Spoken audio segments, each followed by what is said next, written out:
I'm with Lee Anderson, of course, the former deputy chairman of the Tory Party who resigned tonight over the Rwanda bill. Lee Anderson, why have you resigned? To be honest with you, Chopper, I don't think I could carry on in my role as deputy chairman of the Conservative Party when I fundamentally disagree with the bill.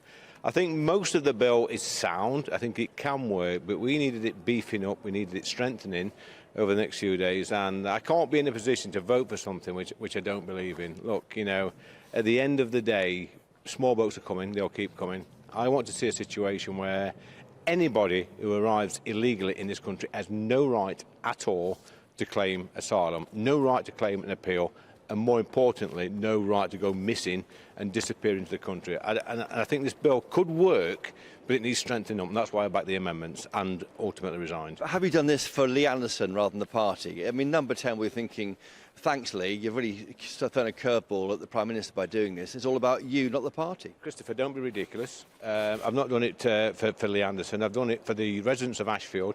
55.5% of the residents in Ashfield, when asked by a Telegraph poll, said they want to see the immediate deportation or removal of illegal migrants. I've done it for them, not for Lee Anderson. There's Richard Tice, the leader of the Reform Party, has said you're now welcome to join the Reform Party, will you? Look, the Conservative Party gave me a home when I was politically homeless. They backed me, they financially backed me, they wrapped their arms around me. I still think the Conservative Party is the best party moving forward to get us out of this mess. So it's very kind of Richard. We've had a few few dingoes over the past few weeks, a few arguments, but he's a good man, he's a great man, I like him, I class him as a friend, but I think, the best way forward to solve this problem is a strong Conservative Party with strong MPs like myself. And you will stand in the next election as a Tory MP? Of course I will.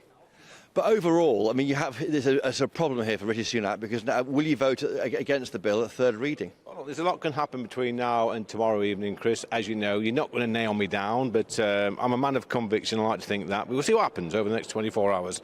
There's a lot of discussions going to happen behind closed doors. Like I say, I'm not happy with the bill. I don't want to see boats pulling up to Dover every 10 minutes. I want to see them not coming, and I want to see a bill that delivers that. Do you want to see that in writing then? Because the PM has told GBNews yesterday at Leon C that he would overrule Section 39 orders. He would stop these pyjama injunctions, stopping flights taking off. Do you want to see that in writing? Is that your red line? Well, that's encouraging for the boss to say that. Look, I know Rishi wants to sort this out. I've met him many, many times over this problem we've got.